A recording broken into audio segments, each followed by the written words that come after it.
Hey, I'm Tamara Kandaker, and you're listening to the Decibel from the Globe and Mail. Saturday marks the 20th anniversary of 9/11, and most of us can probably say exactly where we were when we first heard the news of the attacks. Like a lot of you, I'm sure, I was at school. Our teacher stopped the day's activities and took us into the library. Someone rolled in a TV, and the adults gathered around, watching in horror. We had no idea at the time how much the world would change because of what happened that day. It would be the start of a new era in foreign and national security policy, here in Canada and around the world, stemming from the so-called War on Terror, starting with the invasion of Afghanistan and then Iraq. Muslims would bear the brunt of those policies and find themselves vilified over and over again on the news and in mainstream pop culture. And in many places, they'd feel the dynamic between themselves and their neighbors change. For all those reasons and more, for millions of young Muslims in North America, 9/11 would be a defining moment in their own lives. As my guest, author, and journalist Omar Mouallem writes in his essay for The Globe, they'd have to ask themselves, what will it mean to be a Muslim in this new world? And will it be worth the cost? A lot of them, and maybe a minority, went in the direction that I did, where, I just kind of felt like I wanted to shake this piece of my identity off like a flaky old skin. Omar explores this question in his upcoming book, Praying to the West, How Muslims Shaped the Americas. In it, he looks at the history of Islam in the West, traveling to different mosques in the Americas, to see if he can figure out his own place within the religion. Omar is on the show today. Let's get into it.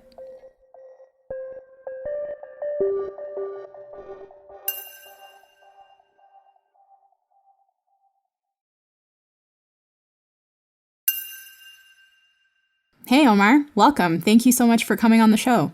Oh, it's a pleasure to be here. Thank you. So, first of all, I just want to say congrats on the book. It's really great, and I've been reading it all day, finding a lot of myself in really? it. And thank you. Yeah, Did you grow up in a Muslim household? I did, but I grew up in I didn't know that about you. Yeah, my family doesn't practice, but I can relate a lot to the journey of sort of like rejecting religion, but also feeling like you have to defend the religion and I don't know, like realizing that a lot of the rejection is like internalized racism and sort of a little bit, yeah. I mean, it's a quagmire, right? Like there's on one hand you want to be your own damn self, and on the other hand, you want to. I think on the other hand, you want to guard it a little bit because it's, there's a piece of it inside of me, as there might be a piece of it inside of you. And in the end, Islamophobia, it affects you and I and our families, whether we like it or not, whether we identify as Muslim or not.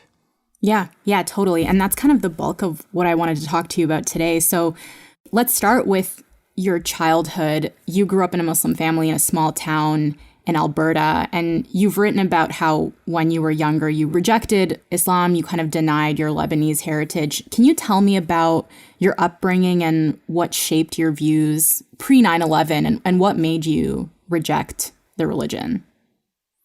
Look, I grew up in a fantastic household, very loving, Lebanese community in northern Alberta. A few of them were in our small town, but lived in towns nearby us. And as much as I know that I was, well supported and well loved, and had every opportunity to, grow up as an average and maybe even more privileged Canadian kid, I still felt kind of alienated. And I think that alienation took root really early on. I have this really, really vivid early memory of finding this picture that my mom forced me to take at some portrait studio, wearing like this Arabian garb with like a keffiyeh around my head, and just being so ashamed of it that even at 4 or 5, I took that picture and I cut it up in a bunch of pieces and tried to hide the evidence. Of course, my mom eventually did find the evidence, and I don't think I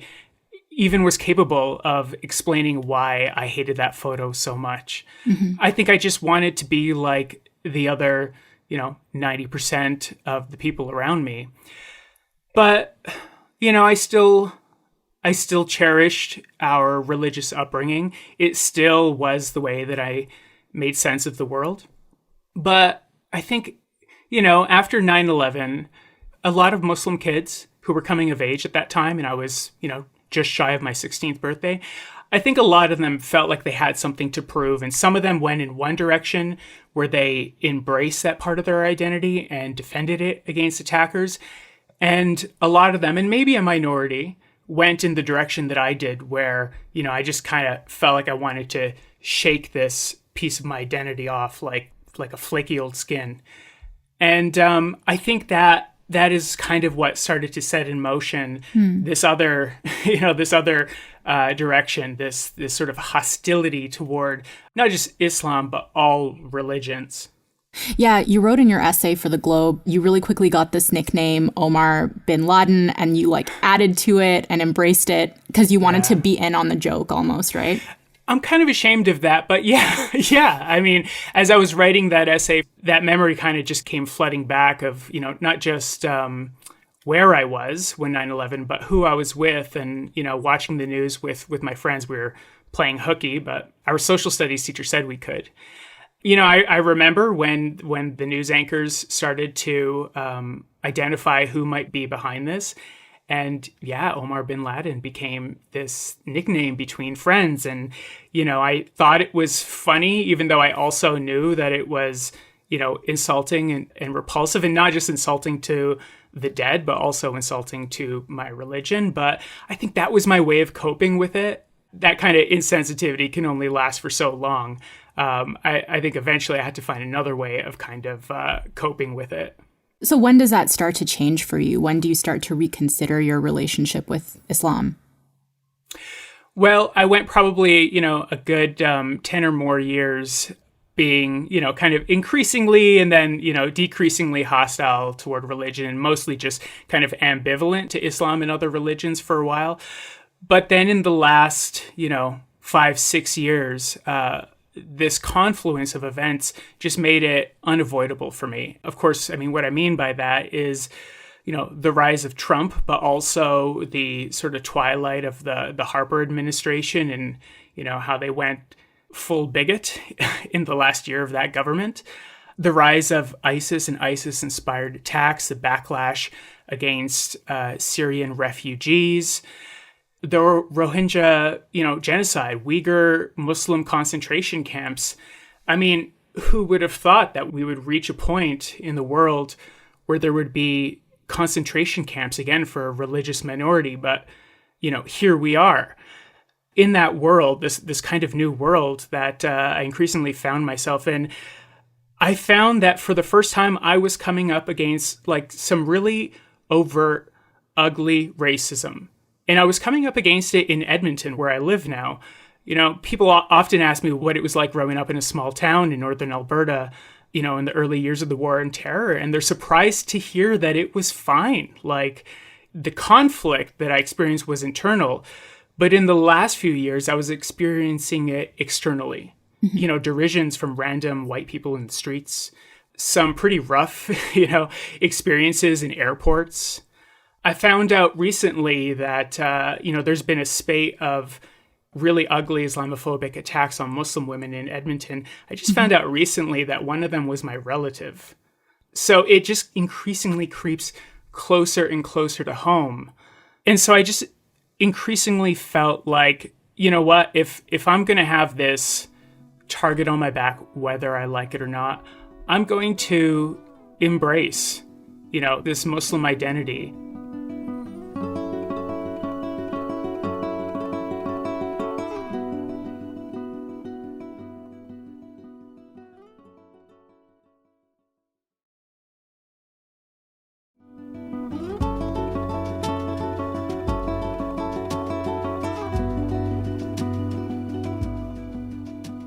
So you went to a lot of different places in the course of your research, from Canada to the Caribbean to South America. And there's a chapter in the book where you go to the Quebec City Mosque, where the mass shooting happened in 2018. And you explain how the history of Quebec has resulted in this really unique kind of Islamophobia. And I thought or I don't know if it's unique, like you tell me if you think it's fair to say that, but I thought that the way that you go through that history was one of the clearest kind of explanations that I'd read of how Quebec got to the place where it is now. Yeah. And I wonder if you can take us through that history for people who are not familiar with it.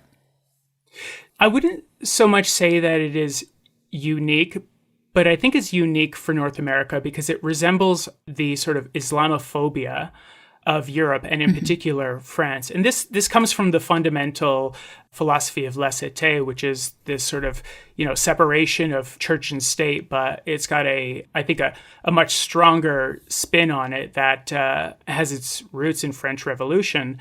Of course, in Quebec, it would come late. It would come not until the mid-20th century. People often forget that Quebec was basically under the thumb of the Catholic Church for a long time. I'd heard anecdotes of nuns basically going from door to door to inquire about how many children families had, to inquire about whether they were being fruitful enough Catholics. That kind of invasion of privacy and I think, religious oppression, that will make any religion quite polemic. At the same time, they are proud of their history. They are proud of their roots, and their roots and their history are largely embedded in the Catholic religion and Catholic identity. So it forces people from the province to have sort of a double standard. Right. Where on one hand, they're very comfortable with, the sort of like secular Catholic norms that have been passed down through generations. And at the same time, any sort of symbolism of religion that's in their face, they are repelled by. So turbans, hijabs, niqabs, sometimes even kippas. I think that's where that strong sort of anti-religious hostility comes from, in part anyway, because the religious minority that is becoming more visible in Quebec, and I say more visible because, even at the highest percentage, Muslims make a tiny, tiny percentage of that province. I mean, you take out Montreal and it's infinitesimal. But because it is so visible, I think that they've become a scapegoat for it. And I think it's easy for Muslims to become a scapegoat for it too, because so much French media, not just from Quebec, but from France as well, villainizes Muslims. Yeah, the quotes from the people you talked to in Quebec, that struck me too, and how much they just wanted some understanding. Like there's this part in the book where Ziad Khalal, he's the English spokesperson for the Quebec City Mosque, and he's talking about the future, and he thinks part of the problem is that Muslims aren't doing enough to give the real picture of Islam. And he says, I'm quoting, so he says, we should make our own community radio, our own talk show. We should have debates. We should do our artistic works, community works. At the end of winter, we should clean up the streets and wear shirts that say I'm Muslim. But it's not happening because we have a community that's not involved. Is it on Muslims? It's a complicated one. Well, yeah. I mean, I think I know your question. Is the burden on them to quell people's fears? And the answer is no. I understand why Ziad feels that way. And not just Ziad. I mean, I went to a mosque in Houston where they regularly have events where they do, these random acts of kindness. For example, giving out flowers in the streets of Houston to people for no other reason than to show that Muslims are nice. And that's actually really sad to me. He didn't see it that way, but I do see it that way because I don't think that the burden should be on anyone, who is not officially a public figure, officially a public spokesperson for a religious or minority organization. The burden shouldn't be on them to have to do PR basically for their community and for their families and for themselves. But at the same time, I get the intention, and I think the intention's good. I mean, the alternative is to do nothing about it. And this is their way of doing something about it. And I think that is to be admired. So you wrote, I think at the end of that chapter, you pointed out that in 2021, the federal government designated January 29th a National Day of Remembrance and action against Islamophobia, but it hasn't taken any meaningful steps to challenge Quebec's legislative attacks on Muslim people, like Bill 21. And here we are in another federal election, and I've barely heard a peep about it. Yeah. And then you wrote that if heinous attacks on Muslims in sacred prayer can't convince Western leaders that Islamophobia kills, then I'm resigned to believe that nothing will, which is a pretty depressing thought. Yeah. I mean, what more is there to say about it? You know, it's like the massacre in Sandy Hook in the United States, right? Like if the massacre of kindergarten children is not enough to inspire gun control legislation, then nothing really is. I mean, all I hear is empty words, empty expressions. What do you think is the answer then, if it's not on Muslims to change the narrative about themselves, and if, you know, it feels like nothing really is convincing enough for politicians to do something about this? Like, what should we be thinking about when we think about how to address Islamophobia in Canada? Well, there's no one answer, but I guess I hoped that with this book, I would address it in a way that I wasn't seeing being addressed, which is to educate people on the Islamic history of the land that we're on, of Turtle Island, of the US, Canada, South America, of the Americas.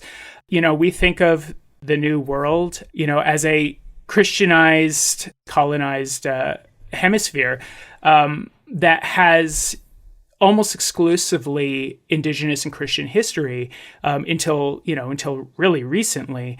And Muslims and the presence of Muslims in general tends to be thought of as something very, very new.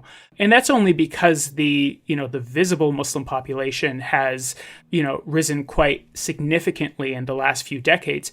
But actually, that history goes back a long, long way. It is as old to the Americas as any non-Indigenous faith but Catholicism. And if Islamic history was there in the hearts and minds of millions of enslaved Africans, if it was there in many of the indentured South Asians in the Caribbean, if it was there with many of the Arab immigrants who came in the 1800s, if it's present in them, then Islamic history is American history. Mm-hmm.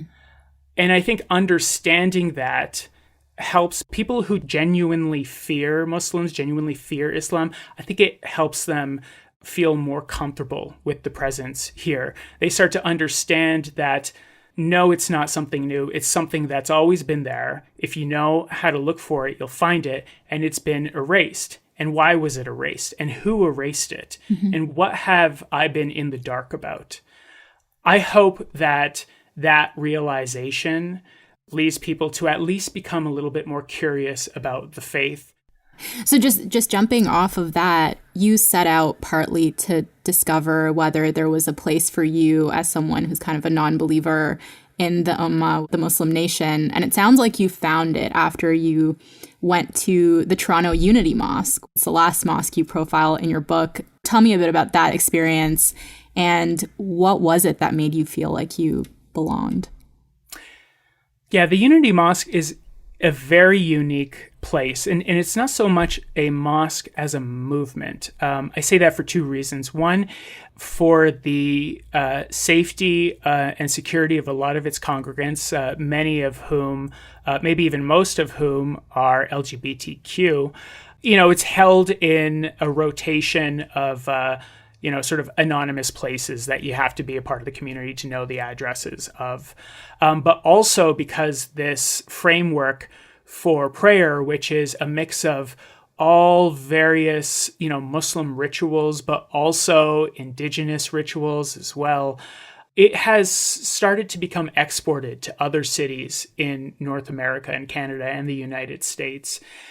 And it's essentially a place that is inclusive to anyone, so long as they understand and appreciate the personal relationship that people have with Islam, that my Islam is not your Islam. You know, it is largely a place for outsiders too, and not just, you know, trans or queer people, but also people who are not Muslim or people who are, like myself, you know, just secular Muslims, people who just sort of appreciate the part of their own personal history that Islam has shaped. People like myself who still feel like there is a lot to cherish about the religion that they grew up in. And just because we don't believe dogmatically in, you know, the scripture, we shouldn't have to throw it all out because of that. Omar, thank you so much for this conversation. Great book. I hope our listeners enjoy it as much as I did. Oh, thank you. Thanks. It's been such an honor to be on your show. That's it for today. I'm Tamara Kandaker. Our producers are Madeline White and Kasia Mihailovich. David Crosby edits the show. Angela Pacenza is our executive editor. Thank you so much to Omar Mouallem. His book, Praying to the West, How Muslims Shaped the Americas, comes out on September 21st. If you want to email us, you can reach us at thedecibel@globeandmail.com. If you want to reach me, I'm on Twitter at Anima_TK. Thanks so much for listening, and I'll talk to you next week.